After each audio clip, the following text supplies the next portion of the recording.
انسان کی زندگی میں کچھ چیزیں ایسی ہوتی ہیں جن کے بغیر زندگی گزر نہیں سکتی۔ اتنی دیر تک جتنی دیر تک وہ چیز اس کے پاس موجود ہوتی ہے اسے نہ اس بات کا ادراک ہوتا ہے نہ احساس ہوتا ہے، لیکن جب وہ چیز اس کے پاس سے رخصت ہو جاتی ہے، اس کے پاس کسی وجہ سے خدا نہ خواستہ وہ چیز موجود اور محفوظ نہیں رہتی، پھر اسے احساس ہوتا ہے کہ ایک بہت بڑی نعمت تھی میرے پاس، وہ مجھ سے چلی گئی۔ ہماری زندگی کے اندر بہت ساری ایسی چیزیں ہیں کہ اگر وہ ہم سے رخصت ہو جائیں، خدا نہ کرے، تو پھر ہمیں بڑی شدت سے احساس ہوگا کہ یہ نعمت کتنی بڑی ہے۔ آپ قوس و قزح کے رنگ دیکھتے ہیں، دھوپ اور چھاؤں میں لوگوں کے چہروں کو ملاحظہ کرتے ہیں، آپ اپنے بچوں کو محبت کی نظر سے دیکھ کر دل کو ٹھنڈا کرتے ہیں، آپ اپنے ماں باپ کو محبت کی نظر سے دیکھ کر کامل حج کا ثواب حاصل کرتے ہیں، قرآن مجید کی زیارت کر کے آپ اپنے دل میں بہت سارا سرور محسوس کرتے ہیں، لیکن یہ ساری نعمتیں اتنی دیر تک آپ کے پاس ہیں جب تک آپ کے پاس آنکھ کی نعمت موجود ہے۔ اگر یہ رخصت ہو جاتی ہے نا، اگرچہ اتنی ساری نعمتوں میں یہ ایک نعمت ہے، لیکن آپ آنکھ نہیں ہے تو آپ کو تو اپنوں کا احساس بھی نہیں، آپ تو اپنوں کے چہرے بھی دیکھ نہیں پائے۔ کوئی بھی نعمت جو آپ کے پاس ہے، آپ کبھی محسوس کریں کہ اگر اس نعمت کا وجود ہمارے پاس نہ ہوتا تو ہماری کیفیت کیا ہوتی۔ یہ سانس ہے، ہم دو دفعہ سانس کا استعمال کرتے ہیں، ایک دفعہ اندر جاتی ہے اور ایک دفعہ باہر آتی ہے۔ اگر اندر نہ جائے تو بھی مسئلہ ہے، چلی گئی ہے لوٹ کر باہر نہ آئے تو بھی بہت بڑی مشکل ہے۔ تو اس کا اندر اور باہر جانا یہ زندگی کا احساس ہے۔ اگر کبھی سانس اکھڑنے لگے اور آپ کے سینے میں آپ کی سانس اٹکنے لگے تو ایک بہت بڑی تشویش ہے، ایک بہت بڑی آکسیجن ہے، پوری طرح سے انسان کو قید کر دیا جاتا ہے، اور وہ کہتا ہے کہ میرا تو سارا وجود سلامت ہے، ہاتھ کام کر رہے ہیں، پیر کام کر رہے ہیں، آنکھیں کام کر رہی ہیں، زبان کام کر رہی ہے، سب کچھ ٹھیک ہے، صرف سانس اکھڑ گئی ہے۔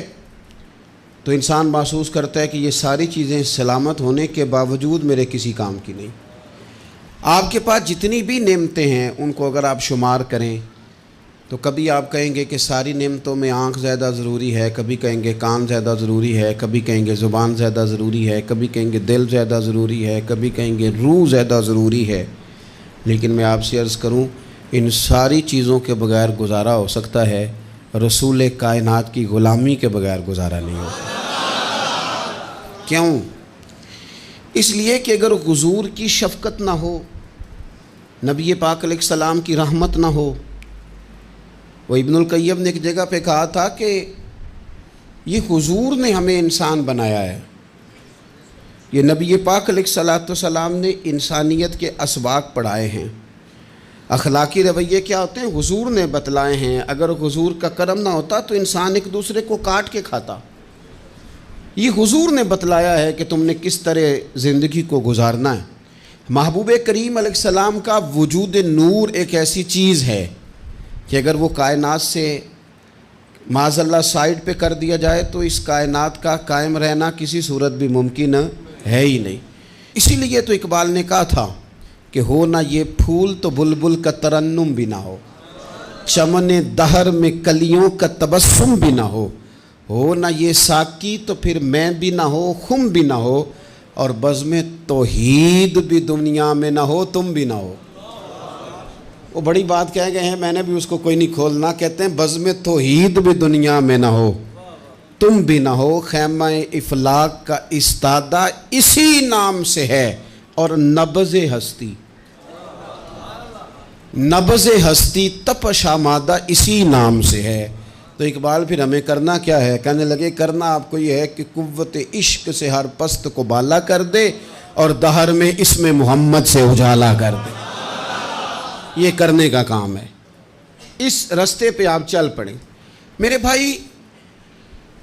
پہلی امتوں کے آپ تذکرے پڑھ لیں، کتابوں میں موجود ہیں، سورہ اعراف کو دیکھ لیں، اس میں بہت ساری چیزوں کا تذکرہ کر دیا گیا ہے، اور بھی قرآن مجید کی بے شمار صورتیں ہیں، آپ ان کو دیکھ لیں، اس پر غور کر لیں۔ جب قومیں نہیں مانتی تھی، انکار کرتی تھیں، تو اللہ تبارک و تعالیٰ انہیں تباہ کر دیتا تھا۔ بات نہیں مانی، ختم ہو گئی۔ ایک مقصد ہے نا جس کے لیے کسی چیز کو بنایا گیا ہے، تو مقصد تخلیق انسانیت کیا ہے کہ وما خلقت الجن والانس الا لیعبدون، جنوں اور انسانوں کو اللہ نے اپنی عبادت کے لیے پیدا کیا، اور ان کو جب عبادت کی دعوت دی گئی، جب انہیں پیغام دیا گیا اللہ تعالیٰ کی توحید کا، انہوں نے نہیں مانا، تو جس مقصد کے لیے بنایا تھا جب اس طرف ہی نہیں آئے۔ یہ پنکھا لگایا جاتا نا ہوا کے لیے، تو اگر پنکھا ہوا نہ دے تو اس کا کوئی چھت پہ کام ہے؟ اس کو اتار کے تو آپ سکریب والے کے پاس بھیج دیں گے، بھئی ختم ہو گئی بات۔ تو مقصد جو تھا نا اللہ کی عبادت تھی، تو جب قومیں اللہ کی عبادت کی طرف نہیں آئیں تو اللہ نے انہیں تباہ کر دیا اور صفحہ ہستی سے مٹا دیا۔ اللہ تعالیٰ کے پیارے محبوب علیہ السلام نے کفار مکہ کو، قریش کو، عالم عرب کو، عالم انسانیت کو دعوت دی، وداعیا الی اللہ باذنہ وسراجا منیرا۔ اس منصب پر فائز ہو کر حضور نے دعوت دی۔ جب انہوں نے دعوت کا انکار کیا، حضور نے انہیں عذاب سے ڈرایا، اللہ کے عذاب سے، چونکہ حضور نذیر ہیں۔ انہوں نے یہ کہا کہ اگر آپ کہتے ہیں نا کہ ہم پر عذاب آئے گا تو پھر آپ وہ عذاب لے آئیں، ہم پہ آئے۔ جب کوئی آدمی منہ سے تباہی مانگے، جب کوئی شخص اپنے منہ سے یہ کہے کہ کر لیں جو ہوتا ہے معاذ اللہ، تو اگر تو سامنے والا کمزور ہو تو شاید وہ کچھ نہ کر سکے، لیکن یاد رکھنا کئی دفعہ کمزور ہوتا ہے تو کچھ نہیں کرتا، تو کئی دفعہ مہربان بڑا ہوتا ہے، رحمان اور رحیم کئی دفعہ کرم نوازی کرتا ہے۔ جب انہوں نے کہا نا کہ لائیں وہ عذاب ہے محبوب جس کا آپ وعدہ کرتے ہیں، تو اللہ نے کیا فرمایا؟ فرمایا وما کان اللہ لیعذبہم وانت فیہم۔ محبوب رب کی یہ شان ہی نہیں کہ انہیں عذاب دے، کیوں؟ اس لیے کہ آپ ان کے درمیان موجود ہیں۔ اے محبوب علیہ السلام، اللہ کی یہ شان نہیں کہ انہیں عذاب دے اس حال میں کہ آپ ان کے درمیان موجود ہیں۔ آپ میری بات کو سمجھیں گے، غور کریں گے کہ کافروں کے درمیان اگر حضور موجود ہوں تو عذاب نہیں آتا، تو قیامت میں جب حضور مومنوں کے بیچ موجود ہوں گے، مجھے کہہ لینے دو نا کہ اساں جہاں گناہیاں دا جدوں اعمال نامہ پھرول ہوئے، پھر ذرے ذرے نے سامنے آ جانا ہے، جو جو منہ تھی بولیا بول ہوئے، اساں بھی کول حضور دے بیٹھ رہنا ہے، لکھ عمل ترکڑی تول ہوئے، او دے کولوں بھی رب نے حساب لینا ہے جیڑا بیٹھا ہی محمد دے کول ہو صلی اللہ تعالیٰ علیہ وسلم، او دے کولوں بھی رب نے حساب لینا ہے جیڑا بیٹھا ہی محمد دے کول ہوئے، جس کو کہتے ہیں قیامت حشر، جس کا نام ہے، جس کو کہتے ہیں قیامت حشر، جس کا نام ہے۔ تیرے دیوانوں کے لیے وہ دن تو جشن عام ہے، زیارت ہوگی نا حضور کی، تیرے دیوانوں کے لیے وہ دن تو جشن۔ اور ایک شاعر نے اور بات کھول دی، کہنے لگا ہر نظر کانپ اٹھے گی محشر کے دن، خوف سے ہر کلیجہ دہل جائے گا۔ اچھا جی پھر کیا ہوگا؟ ہر نظر کانپ اٹھے گی محشر کے دن، آنکھیں پھڑ پھڑائیں گی، کانپیں گی اور کلیجے پھٹیں گے۔ منظر ہی ایسا ہوگا، انسان اپنے پسینے میں ڈبکیاں کھا رہا ہے، حساب کا وقت آ گیا ہے اور سورج سوا نیزے پہ ہے، زمین دہک رہی ہے، تو کہنے لگے ہر نظر کانپ اٹھے گی محشر کے دن، خوف سے ہر کلیجہ دہل جائے گا، پھر اوڑھ کر کالی کملی وہ آ جائیں گے، پھر اوڑھ کر کالی کملی وہ آ جائیں گے، پھر اوڑھ کر کالی کملی وہ آ جائیں گے، ہر نظر کانپ اٹھے گی محشر کے دن، خوف سے ہر کلیجہ دہل جائے گا، پھر اوڑھ کر کالی کملی وہ آ جائیں گے، سارے محشر کا نقشہ بدل جائے گا۔ میرے عزیز، حضور کے بغیر گزارا، نبی کریم کے بغیر کوئی چارہ، ہمارا کوئی سہارا ہی نہیں حضور کے بغیر، ہم کدھر جائیں سوائے محبوب کے۔ اس لیے نا صحابہ اس بات پر مطلع ہو گئے تھے، وہ نا بڑی بڑی دھیمی دھیمی باتیں پوچھتے رہتے تھے، اطلاع مل گئی تھی نا کہ اصل کرنا کیا ہے، تو جو رازدار لوگ ہوتے ہیں نا وہ پھر دھیمے دھیمے راز کی باتیں کرتے ہیں، حضرت انس بن مالک حضور کے خادم تھے، اماں نے دے دیا تھا حضور کی بارگاہ میں، کہتے ہیں میں 10 سال مدینے میں حضور کی نوکری کرتا رہا، تو قریب سے دیکھا تھا نا سارا کچھ، بہت ساری احادیث ان سے مروی ہیں، بڑی چیزوں کو دیکھا تھا، تو ہم سیانے ہو گئے، باتیں سمجھ گئے، قریب رہنے والے لوگ تو قربان پچھانن والے ہیں، تو گل جان گئے گل کھول دے نہیں، تو قریب پہنچ گئے تھے نا، تو سمجھ آ گئی تھی بات کی۔ تو ترمذی میں موجود ہے، ایک دن حضور سے پوچھتے ہیں یا رسول اللہ قیامت والے دن آپ کو کہاں تلاش کروں؟ یعنی حضور علیہ السلام سے پوچھتے ہیں حضور میں نا قیامت والے دن، بھئی بات تو یہ نا کہ اعمال ٹھیک کیا جائے، معاملات پر توجہ دی جائے، عبادات کا خیال کیا جائے، جو ہمارے ذمے ڈیوٹیاں ہیں وہ پوری کی جائیں، تو وہ کہتے ہیں حضور وہ قیامت والے دن کہاں تلاش کروں؟ تو حضور نے بھی نہیں فرمایا کہ تو اعمال ٹھیک کر، مجھے ڈھونڈنے کی کیا ضرورت ہے، کہاں ڈھونڈوں؟ تو حضور فرمانے لگے مسکرا کے فرمانے لگے، چونکہ قربان پچھانن والے ہیں، تو اے گل جان گئے گل کھول دے نہیں۔ حضور علیہ السلام سے کہا یا رسول اللہ میں نہ قیامت والے دن کہاں تلاش کروں؟ تو حضور فرمانے لگے حوض کوثر پہ۔ یا رسول اللہ وہاں کیا ہوگا؟ تو فرمایا امت پیاسی آئے گی تو میں جام بھر بھر کے پلاؤں گا، میں جام بھر بھر کے پلاؤں گا، ایسا کی تیری خیر تیرے میں کدے کی خیر، ایسی پلا کہ جس کا نشہ عمر بھر رہے۔ اور ایک نے کہا تھا کہ طیبہ سے منگائی جاتی ہے، سینوں میں رچائی جاتی ہے، توحید کی میں پیالوں سے نہیں نظروں سے پلائی جاتی ہے۔ حضور صلی اللہ علیہ وسلم نے فرمایا حوض کوثر پہ بھی جام پلائیں گے؟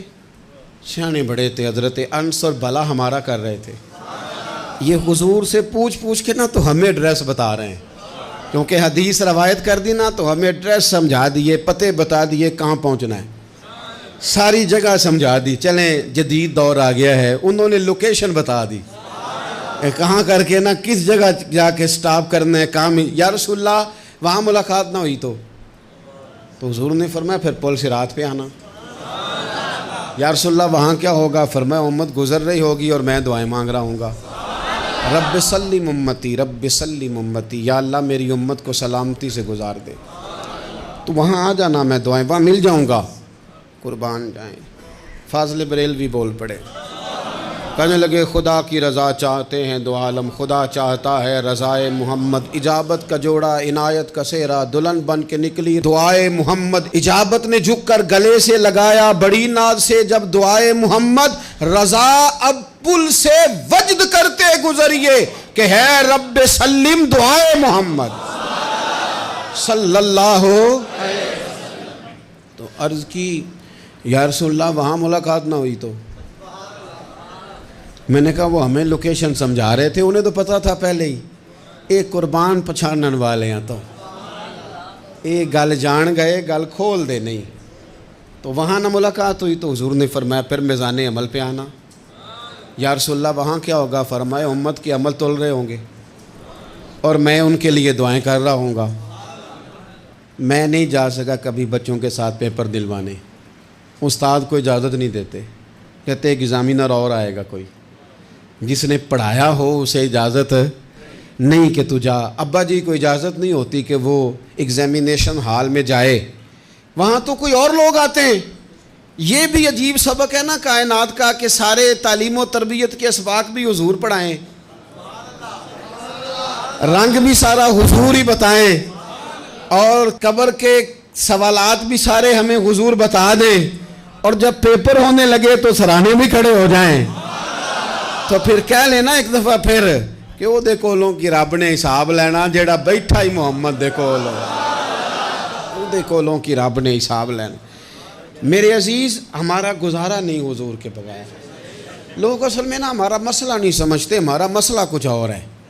لوگ ہمیں نا بلا وجہ پریشان کرتے ہیں، کبھی جھنڈے سے، کبھی ڈنڈے سے، کبھی جھنڈی سے، کبھی کسی شے سے، کبھی کسی شے سے، کبھی کہتے ہیں وہ نعت اونچی پڑھ لی، کبھی کہتے ہیں سلام اونچا پڑھ لیا، کبھی کہتے ہیں وہ جھنڈیاں لگا دیں۔ میں نے کہا آپ کی بات بھی ٹھیک ہے پر ہمارا مسئلہ تو سمجھو نا، ہمارا گزارا نہیں نا بھائی۔ جو کسے دا عاشق ہووے او گل اسے دی، 100 مکر بہانے کر کے میں پوچھے میاں صاحب نو مزار تے جا کے کہ مکر کرنے ٹھیک نے؟ تساں آکھیا نا مکر کردا ہے تے حضور ٹھیک نے؟ تے مینوں لگدا ہے کہ پولا جان دے سے پئے کہ سونا راضی کرنا ہوئے تے موڑ ٹھیک نے۔ حضور نے ایک دن کہا تھا، حضرت ابو سعید خدری نے کہا یا رسول اللہ آپ قرآن پاک کی تلاوت کر رہے تھے، قرآن پاک بڑا سونا پڑھتے تھے نا، تو نبی کریم نے سن لیا، اب کیا کریں دلیل دیں گے تو بات مضبوط ہو جائے گی۔ حضور نے سن لیا تو بعد میں فرمایا ابو سعید تو بڑا سونا قرآن پڑھتا ہے، رب کے علاوہ کسی کو دکھا کے عبادت کرنی جائز ہے؟ حضرت ابو سعید خدری کہنے لگے سن رہے ہیں مجھے پتہ نہیں تھا آپ سن رہے ہیں، ورنہ میں نے تو اور بنا بنا کے پڑھنا تھا۔ اب تو مان جاؤ نا، جو کسے دا عاشق ہوئے گل اسے دی کرد ہے، 100 مکر بہانے کر کے 100 مکر بہانے کر کے او دہی مرنے مرد ہے۔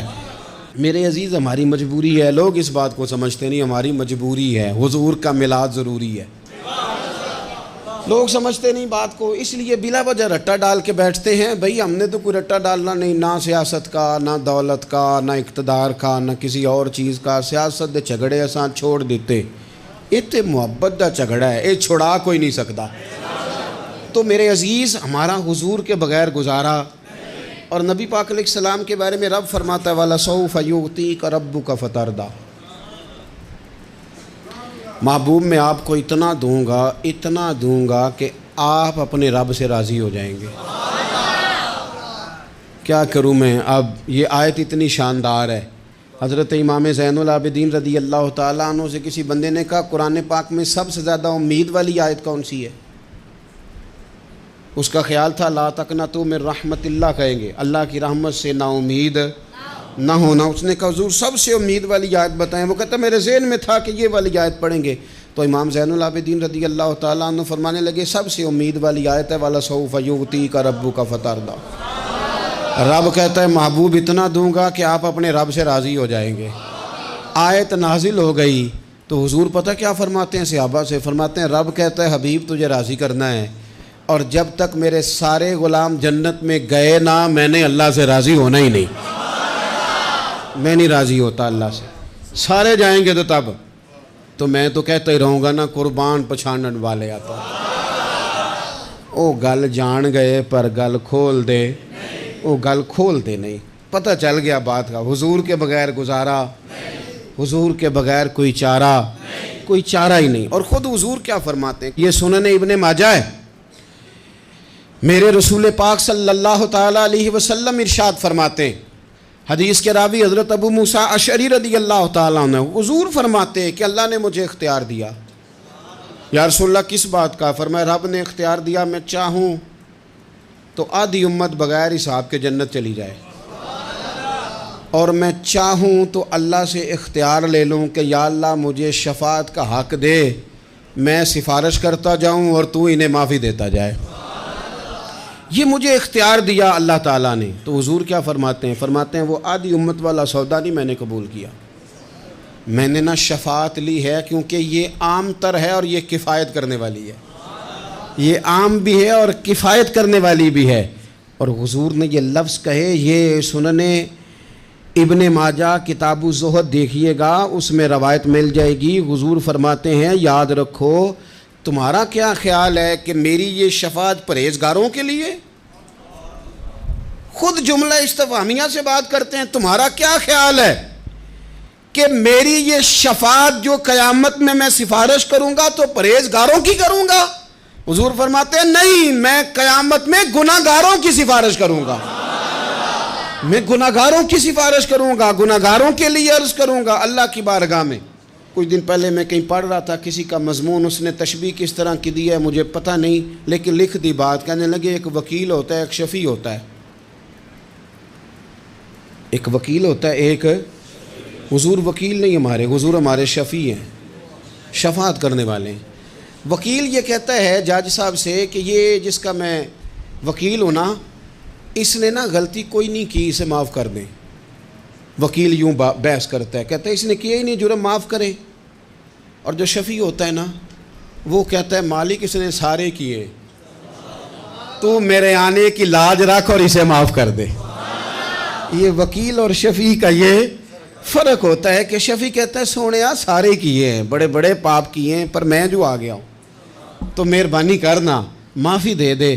میرے عزیز، حضور کے بغیر کہیں بھی گزارا نہیں ہے۔ ہم نے نا جب یہ بات سمجھ لی، اور پتہ ہے نبی کریم صلی اللہ علیہ وسلم نے آگے بڑھ کے خود بھی کئی مقامات پر اس بات کو کھول کر مختلف انداز میں بیان کیا۔ حضرت عبداللہ ابن عباس رضی اللہ تعالیٰ عنہ کی روایت آپ دیکھ لیں، یہ آپ کو مستدرک میں ملے گی۔ حضور صلی اللہ علیہ وسلم فرماتے ہیں قیامت کے دن اللہ تعالیٰ انبیاء کے لیے نور کے ممبر بچھائے گا، ہر نبی ممبر پہ بیٹھ جائے گا، ہر پیغمبر علیہ السلام اپنے ممبر پہ جلوہ فروز ہو جائیں گے، ہر پیغمبر۔ لیکن حضور فرماتے ہیں میرا ممبر خالی ہوگا۔ یا رسول اللہ صلی اللہ تعالیٰ علیہ وسلم آپ کا ممبر کیوں خالی ہوگا؟ حضور فرماتے ہیں میں ممبر چھوڑ کے رب کی بارگاہ میں کھڑا ہو جاؤں گا، اور اس ڈر سے کھڑا ہو جاؤں گا کہیں ایسا نہ ہو کہ میں جنت میں چلا جاؤں اور میری امت رہ جائے۔ میں اپنی امت کی سفارش کروں گا، رب میری امت کی سفارش قبول کرے گا۔ فرماتے ہیں میں اتنی سفارش کروں گا، اتنی سفارش کروں گا کہ جہنم کا دروغہ مجھ سے کہے گا کہ محبوب کمال ہو گئی، آپ نے تو اپنا کوئی غلام دوزخ میں رہنے نہیں دیا، سارے آپ نے نکال دیے۔ کسی شاعر نے بڑی خوب بات کی تھی، اس نے کہا تھا کہ یاد رکھو قیامت کا جو دن ہے نا، یہ قیامت کا دن دراصل ہمارا وقت ہوگا خاص، جب ہم نبی پاک صلی اللہ علیہ وسلم کی بارگاہ میں جائیں گے تو ہمیں سمجھ آ جائے گی کہ دنیا میں ہم نے کئی دوستیاں لگائی تھیں پر جھوٹی لگا بیٹھے، ایک دوستی سچی ہے جو مدینے والے کی ہے۔ وہ کہتے ہیں محمد بوٹیا جھوٹا ہی جاگ سارا، اے سچیاں مدینے والے دیاں یاریاں، سچیاں مدینے والے دیاں۔ تو نبی پاک صلی اللہ علیہ وسلم کے بغیر نہ دنیا میں گزارا ہے، نہ قبر میں گزارا ہے، نہ آخرت میں گزارا ہے۔ اب ایک سبق ہے، وہ سبق بھی آپ نے ضرور یاد کرنا ہے۔ جس شخصیت کے بغیر ہمارا گزارا نہیں، نہ قبر میں، نہ حشر میں، نہ پل صراط پہ، نہ میزان عمل میں، نہ حوض کوثر پہ، تو ہمارا ان کے بغیر دنیا داری میں گزارا کیسے ہو جاتا ہے؟ ہمارا تجارت بھی حضور سے سیکھیں، گھرداری بھی حضور سے سیکھیں، شادی بیاہ کے طریقے بھی حضور سے سیکھیں۔ جب گزارا نہیں حضور کے بغیر تو پھر زندگی کے سارے سلیقے حضور سے سیکھیں، پھر ادھر ادھر جانے کی ضرورت ہے۔ حضور کی سیرت کو پڑھیں، سوانے کو پڑھیں، حیات مبارکہ کا مطالعہ کریں۔ یہ جو ہم میلاد کا جلوس لے کے نکلتے ہیں نا، جب ہم نے نا بہت ساری چیزوں کو سطحی سا سمجھ لیتے ہیں معاذ اللہ بعض اوقات۔ یہ جب ہم میدان میں نکلتے ہیں نا، میلاد کے جلوس میں حضور کے نام کا نعرہ لگاتے ہیں، تو ہم نا للکارتے ہیں اس نظام کو جو نظام حضور سے پہلے تھا۔ امیر غریب کی تقسیم تھی، ذات برادری کی تقسیم تھی، چھوٹے بڑے کی تقسیم تھی، گورے کالے کی تقسیم تھی۔ ہم جب میدان میں نکل کے نعرہ لگاتے ہیں تو ہم اس نظام کو للکارتے ہیں۔ ہم کہتے ہیں وہ نظام نہیں چلے گا، اب حضور کا میلاد ہو گیا ہے۔ اب نظام وہ ہے کہ جس پلیٹ میں ابو بکر صدیق کھانا کھائیں گے اسی میں بلال حبشی بھی کھائیں گے۔ اب نظام وہ ہے کہ اگر غریب آدمی جرم کرے گا تو سزا ملے گی، تو اگر گورنر کا بیٹا جرم کرے گا تو سزا اسے بھی ملے گی۔ اب حضور کا نظام آ گیا، ہم اس نظام کی طرف بڑھتے ہیں۔ اپنے آپ کو حضور کے قدموں کی طرف مائل کریں۔